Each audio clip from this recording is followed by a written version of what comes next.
নমস্কার এবং সুস্বাগতম। আজকে তোমাদের রায়গঞ্জ বাইপাস সম্পর্কে আপডেট দেবো। সেটি কোথায় রয়েছে তোমাদের ম্যাপের মাধ্যমে এখন দেখাচ্ছি। বাদিক দিয়ে চলে গেল নতুন বাইপাস রাস্তাটি এবং ডান দিক দিয়ে পুরাতন রাস্তাটি রয়েছে। আমি রূপহাট থেকে শুরু করে সহরাই মোড় পর্যন্ত গিয়েছি। রায়গঞ্জ বাইপাসের মোট দূরত্ব 12 কিলোমিটার। রায়গঞ্জ বাইপাসের মাঝখান দিয়ে চলে গেছে একটি রেল লাইন। রূপহাট থেকে সেই রেল লাইন পর্যন্ত এর দূরত্ব 8 কিলোমিটার এবং সেই রেল লাইন থেকে সহরাই মোড় পর্যন্ত দূরত্ব 4 কিলোমিটার। মোট 12 কিলোমিটার এই বাইপাসটির দৈর্ঘ্য। তোমরা যে সাকরানপুরটি দেখতে পাচ্ছ সেখানেই হচ্ছে সেই রেল লাইনের সংযোগস্থল। রূপহাট থেকে যাত্রা প্রারম্ভ করার কিছু সময় ব্যতীত আমাকে এখানে থামতে বাধ্য করা হলো এই মনোরম পরিবেশ দেখার জন্য। তোমরা দেখো এই ডিভাইডারের মাঝখানে দুটি লেনের মতো জায়গা ফাঁকা দেওয়া হয়েছে।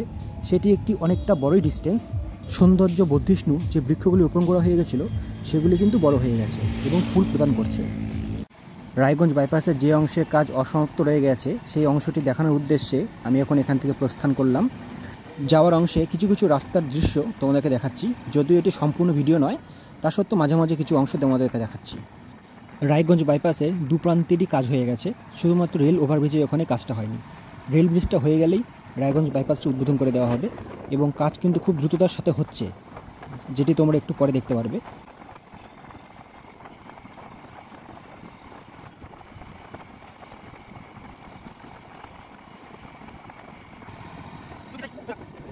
রায়গঞ্জ বাইপাসের যে অংশের কাজ অসমাপ্ত রয়ে গেছে আমি এখন সেই জায়গায় রয়েছি।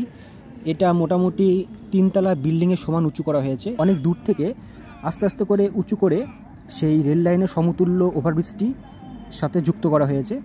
তোমরা ঢালটা দেখতেই পাচ্ছ, ওই দেখো ওখানে কতটা নিচু এবং আস্তে আস্তে কিন্তু উঠে গিয়েছে। আমি এখন সামনে যাব, ওই যে ওই পোর্শনটা যেখানে তোমরা ওভারব্রিজটি দেখতে পাচ্ছ।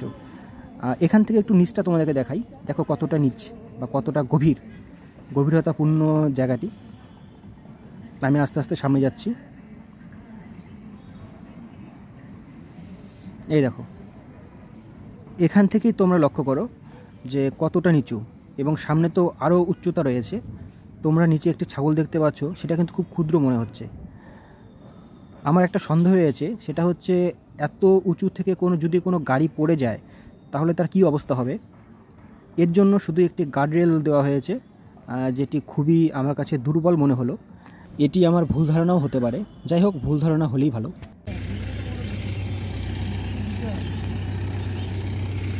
মাঝের যে ফাঁকা অংশটি, এখান থেকে ওভারব্রিজ শুরু, হাত থেকে পড়লেই শেষ।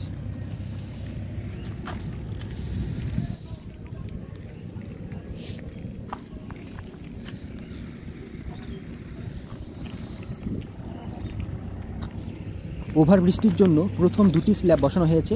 আমি যেখানে প্রবেশ করলাম সেই স্ল্যাবটি এবং বাদিকে আরেকটি স্ল্যাব এবং সামনে একটি স্ল্যাব তৈরি হচ্ছে। সে যাই থাকুক, ওটা দেখে গেলাম। ওদিক কি আছে?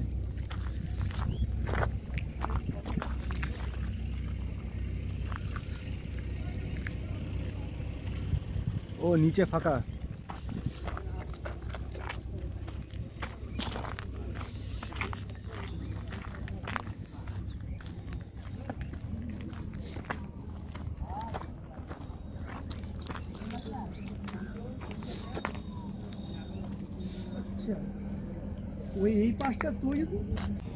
রেল লাইনের ওপর অংশে এরকম সুন্দর ডিজাইন করে একটি আর্চ করা হয়েছে, যেন দেখতে খুব ভালো হয়। দেখার জন্য না, এটা একটা ইঞ্জিনিয়ারিং মার্বেল বলা চলে। আমার এই সম্পর্কে কোনো ধারণা নেই, তাই বলছি। দেখো পরপর 2টি ভীমকায় ক্রেন রয়েছে, যেটি খুবই বিশাল। আমার মোবাইলই ফ্রেমই আসছে না, এতটা উঁচু। এর নিচ দিয়ে চলে গিয়েছে রেল লাইন। আমরা যেখানে দাঁড়িয়ে রয়েছি ঠিক তার অপর প্রান্তে একই পরিবেশ রয়েছে। তোমরা দূরে একটু লক্ষ্য করো, এরকমই পরিবেশ, এরকমই রাস্তা রয়েছে। মাঝখানে এই অংশটা কমপ্লিট হয়নি, ওইদিকেও কমপ্লিট এবং এই দিকটাও কমপ্লিট। শুধু এই অংশটা জুড়ে দিলেই টোটাল রাস্তাটি কমপ্লিট হয়ে যায়। নিচে অনেক সামগ্রী রয়েছে এই বিশাল কর্মযজ্ঞটি স্থাপন করার জন্য।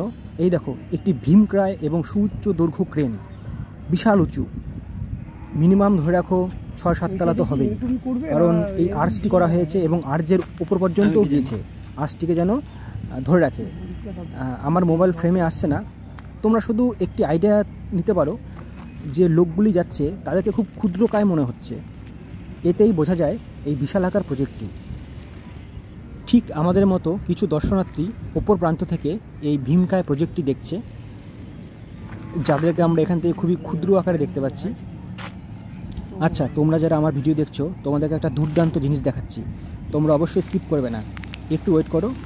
একটা খুবই সুন্দর, দুর্দান্ত এবং জ্ঞানবর্ধক বিষয় তোমাদেরকে দেখাচ্ছি। আমি এখন ওই দিকে যাচ্ছি আস্তে আস্তে।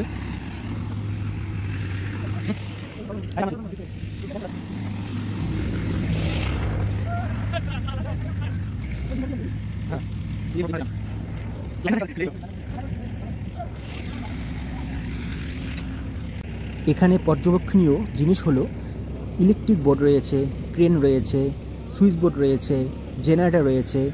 দুটি ক্রেনের মাধ্যমে এই বড় লোহার স্ট্রাকচারটাকে আমাদের দিকে টানছে। আপনারা যদি প্রশ্ন করেন যে এত বড় স্ট্রাকচারটাকে কেন টানছে, এর উত্তর হলো যেখানে তৈরি করা হয়েছে এবং যেখানে স্থানান্তর করা হবে সেটি হচ্ছে ভিন্ন জায়গা দুটি। তৈরি করা হয়েছে একটু ওই দিকটাতে সরে গিয়ে এবং স্থানান্তর করা হবে রেল লাইনের ওপরে। এটি তৈরি করার সময় কোনো অবাঞ্ছিত দুর্ঘটনাবশত কোনো পাত রেল লাইনের ওপরে যেন না পড়ে এবং চলন্ত ট্রেনের ওপরে আঘাত না হানে, এর জন্য এটি একটু দূরে তৈরি করা হচ্ছে। উচ্চতা পরিমাপ করার জন্য আমি কিছুক্ষণ আগে একটি ঢিল ছুড়লাম। ঢিলটি কিছুক্ষণ ব্যতীত জলাশয়ে পতিত হলো, এতে বোঝা যায় কতটা উঁচু। বিদ্যুতের সাহায্যে, ক্রেনের সাহায্যে বড় স্ট্রাকচারটিকে কী করে টানছে, এটি কিন্তু বড় প্রশ্ন। এর নিচে চাকা রয়েছে, সেই চাকার মাধ্যমে এটি গড়িয়ে গড়িয়ে আসছে।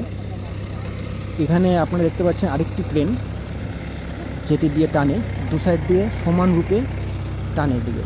আর একে সাপোর্ট দেওয়ার জন্য তো বড় বড় ক্রেন রয়েছেই, জেনারেটর রয়েছে। এতে বোঝা যায় যে কতটা সেফটির সহিত কাজ করা হচ্ছে। এটি হচ্ছে পার্ট 1 ভিডিও। পার্ট 2তে আমি অপর প্রান্তে গিয়ে তোমাদেরকে ভিজুয়াল দেখানোর চেষ্টা করছি। তো আমাদের সঙ্গেই থাকো পার্ট 2 দেখার জন্য।